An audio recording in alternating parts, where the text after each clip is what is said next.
जय श्री राधे कृष्ण साथियों, मेरे प्यारे भक्तों, हमारे ऊपर प्रभु की कृपा है, ये हम कैसे पहचानें? प्रभु की कृपा होने पर वो कौन से लक्षण हैं जो स्वयं ही प्रकट होने लगते हैं? ये बताते हुए गुरु भगवान कहते हैं, ये 8 लक्षण प्रकट होने लगते हैं जिसके ऊपर प्रभु की कृपा होती है। हमारे ऊपर प्रभु की कृपा है, ये हम कैसे पहचाने? तो ये 8 लक्षण प्रकट होने लगते हैं जिस पर हरिजू की प्रियाजू की कृपा है। पहला, घोर अपराध करने वाले के प्रति भी दया की भावना, शांति पहला लक्षण है। भाव में भी पहले शांत भाव है। हमारे ऊपर श्री हरिजू की कृपा है, इसकी पहचान ये 8 लक्षण। पहला, शांति, अर्थात घोर अपराधी के प्रति भी गुस्सा ना क्षमा करना, ये हरि की कृपा का लक्षण है। देख लो भाई, घोर अपराधी शब्द तो जाने दो, जरा सा प्रतिकूल हो जाए तो लाख समझाओ पर भ्रकुटी तनी रहती है। भला ऐसा है? अपराधी पर भी क्षमा का भाव होना, ये हरि कृपा पात्र में ही होगा, अन्य में नहीं। तो अगर अपने हृदय में ऐसा लगे कि ऐसा नहीं है तो हरिजू से प्रार्थना करनी चाहिए कि कृपा करो, मेरे में सामर्थ्य आवे। किसी भी के प्रति कभी भी कोई दोष दर्शन ही नहीं करेगा। दोष कथन, दोष श्रवण की तो बात जाने दो।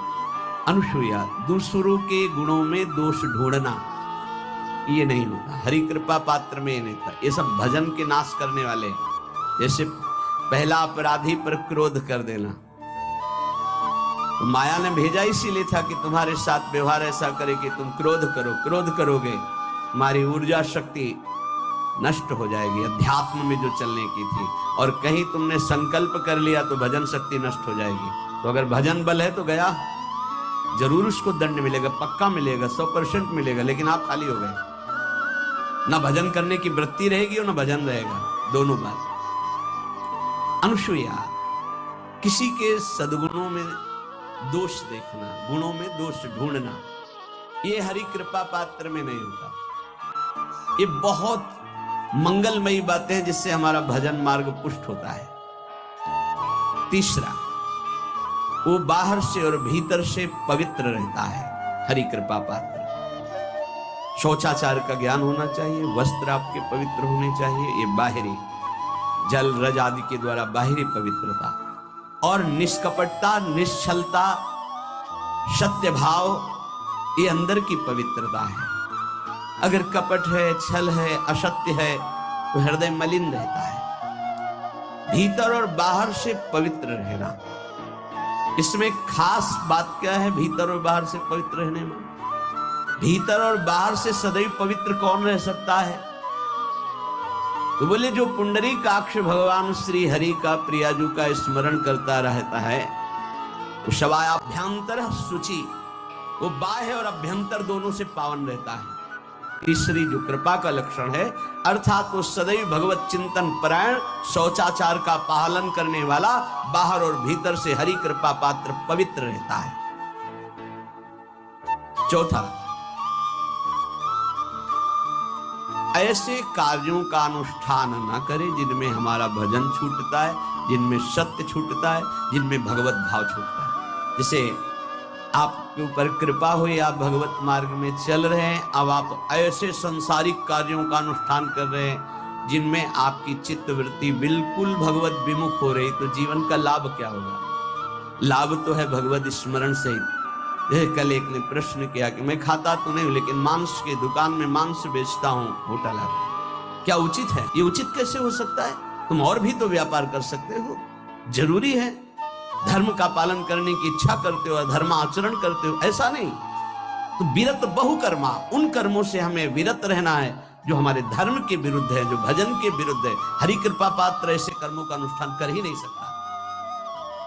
अपने भजन का फल देखना भगवत कृपा पात्र की, सबको प्रदान कर देना। हिम्मत है? अपने भजन, इतनी मेहनत से किया हुआ भजन, भजन होने के बाद हे प्रभु इस भजन का फल हो, सर्वे भवन्तु सुखिना सर्वे सन्तु निरामयः। यहां तो कहते महाराज एक माला रोज आपके लिए करता हूं कि आपकी बीमारी ठीक रहे, तो शेष किसके लिए करते हो प्रभु? शेष अगर इष्ट और गुरु के लिए तुम्हारा है कि एक माला करते तो फिर इतनी माला करते तो हमें क्या होगा? सब आपको दे देंगे तो हमें क्या होगा? तभी भजन का रहस्य नहीं जाना। छठवां, अपने भजन से अपने लिए कुछ भी ना चाहना और दूसरों की तो बात जाने दो, दूसरों से कुछ ना चाहना ये तो ठीक है, अपने भजन से अपने लिए कुछ ना चाहना है हिम्मत। देखो ये हरि कृपा पात्र में हिम्मत होती, अपना भजन अपने प्रयोग में ना लाना, इसका भी आंतरिक रहस्य है। अपने प्रयोग में आप शरीर को लेकर के बोलेंगे, अगर स्वरूप को लेकर तो प्रयोग की कोई वहां जरूरत ही नहीं, स्वरूप पूर्ण काम है, वहां कोई अभाव नहीं।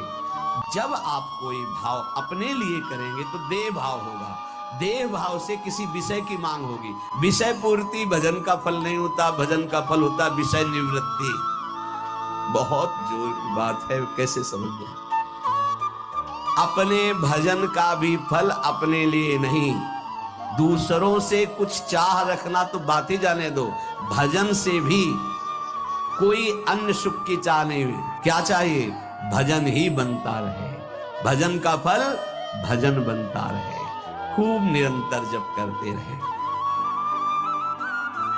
सातवां, किसी भी मान सम्मान कीर्ति पद प्रतिष्ठा के मिलने पर हृदय का असंतुष्ट हो जाना, यह हरि कृपा पात्र का लक्षण होता है।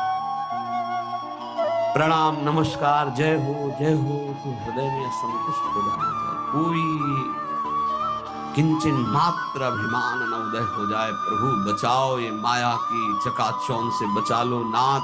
कौन सा अपराध बन गया कि आपकी जय की जगह यहां हमको ऐसा सुनना पड़े। मान प्रतिष्ठा कीर्ति जिसके लिए बड़े बड़े लालायित रहते, हरि कृपा पात्र को विष की तरह चुभती है। और आठवां,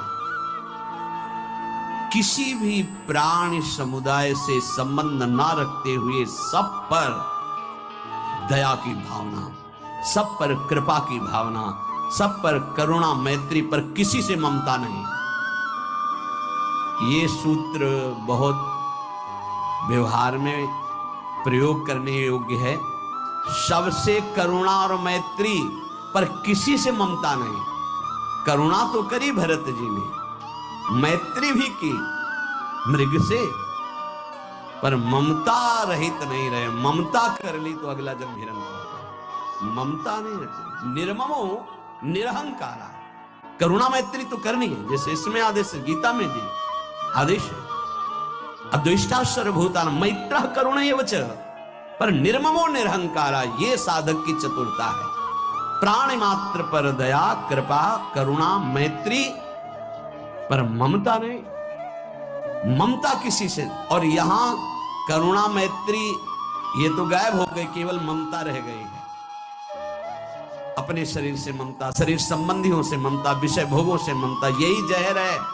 संबंध में ये ममता ही जहर है, विचारों में अहंकार जहर है, कर्मों में ये आसक्ति जहर है।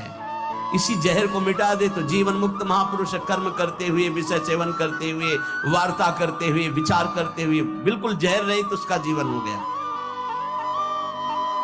तो ये 8 बातें हरि कृपा पात्र में होती हैं, इनको बार बार सुनना, हृदय में धारण करना। मेरे प्यारे भक्तों, ये वीडियो आपको कैसी लगी? ऐसी ही आध्यात्मिक जानकारी से जुड़े रहने के लिए वीडियो को लाइक करके चैनल को सब्सक्राइब जरूर करें, ताकि हमारी आने वाली ऐसी ही ज्ञानवर्धक वीडियो आपके पास सबसे पहले पहुंच सके। जय श्री कृष्ण।